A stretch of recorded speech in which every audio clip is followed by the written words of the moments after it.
amati mbégteeg bànneex di ànd ak yéen ñu tawlu ci 5M TV Sénégal jërë ngeen jëf.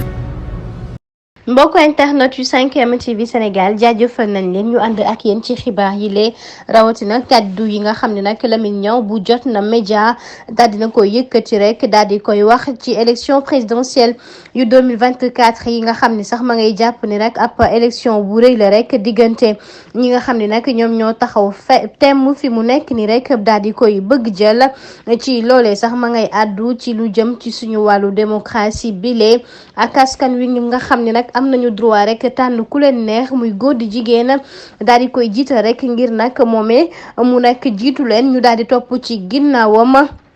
mën a nag yore réew mi ci anam yi nga xam ne moom lañ ko bëggee rawatina jamono ji nga xam ne sax ci la ñuy waxee lépp loo xam ne dafa jëm ci wàllu nag présidentielle bu 2024 bile fi mu nekk ni nag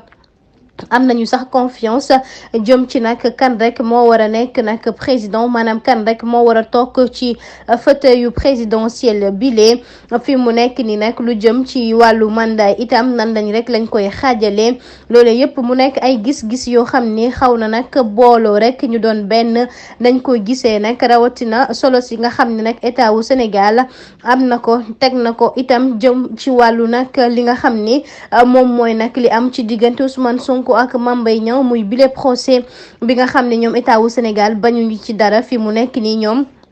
lépp loo xam ne rek bëgg nañ ko ca nag dañ koy jaarale ci bile procès mu mel ni nag duñu nangu loolu ndax xam nañu ñoom ab tànneef rek la ñuy daal di def jaarale ko ci nag nit kookee di Ousmane Sonko bëgg ko wàññi nag rawatina ci projet politique yi nga xam ne jamono ji am na ko te xam nañu nag moomee xam nañu sax ki mu doon ndax bëgg nañ koo fagagal rek ba nag ca ngoonu ba ñuy voté rek jëm ci élection présidentielle yi nga xam ne rek tànn nañ ko ci atum 2024 bile fii ci Sénégal ñu bëgg rek ni kii di Ousmane Sonko du nekk candidat moo waral nag ñoom fi mu nekk nii may ñu jàmm benn yoon li nga xam ne moom mooy justice bi rawatina nag nañu ŋànkee pouvoir bi jëm nag ci seen dem ak seen dikk ba justification yi nga xam ne rek moom la ñuy daal di wane.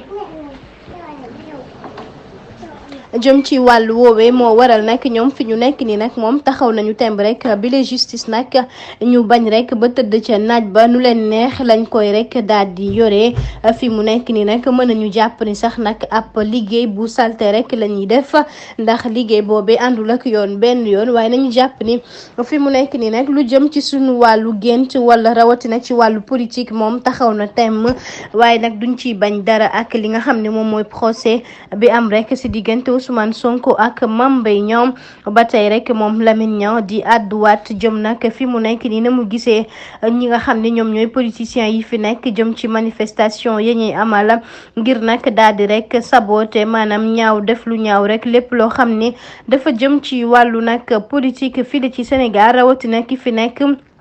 ak askan wi nga xam ne nag fi mu nekk nii ñoom dañoo taxaw temb rek ngir xool kan rek moo leen di représenté fii ci Sénégal ndax loolee ñoom la ñuy xeex waaye nag lu jëm rek ci wàllu nag tentative yi lee ñoom taxaw nañu temb rek daal di koy xoolaat ba rek saytuwaat kan rek moo war a nekk seen adversaire politique.